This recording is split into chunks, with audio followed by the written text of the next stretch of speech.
આ સીવણ ક્લાસ સાવ ફ્રીમાં ચાલુ કરવાનું હતું। આ સીવણ ક્લાસ ચાલુ હતું નહીં, કાલે હજી પ્રથમ દિવસ હોય।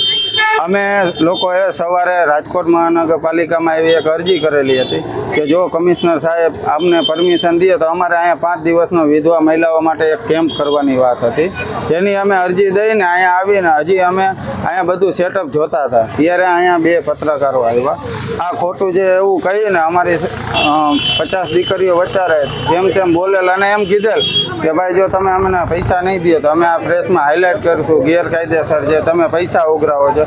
અમે પૈસા ઉઘરાવી છે એવો એક પણ પ્રૂફ તમે દેખાડો। અમે કોઈ પાસે ફાળો નથી માંગેલો, આ રોડ ઉપર તમે પૂછી શકો। અમે કોઈની પાસેથી દીકરીઓ પાસેથી પૈસા નથી લીધેલા, અમે અમારી સોસાયટીના 100 ખર્ચા સંચા મેકેલ છે, બરાબર। અને આ કાયમી સ્નાનાગાર હતું, હાલની તારીખમાં સ્નાનાગાર છે, અંદર તમે જોયેલું છે, કોઈ પણ પ્રકારનું એવો કાંઈ ફેરફાર કરેલ નથી, બરાબર। અહીંયા કોઈ પણ પ્રકારની બીજી પ્રવૃત્તિ ચાલતી નથી।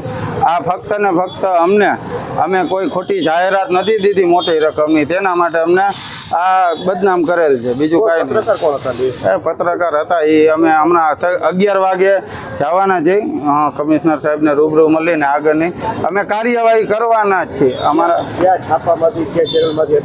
એ હમણાં ટૂંક સમયમાં અમે વિગતવાર જાહેર કરીશું। અમારી પાસે 50,000 રૂપિયાની માંગણી કરવામાં આવેલી છે।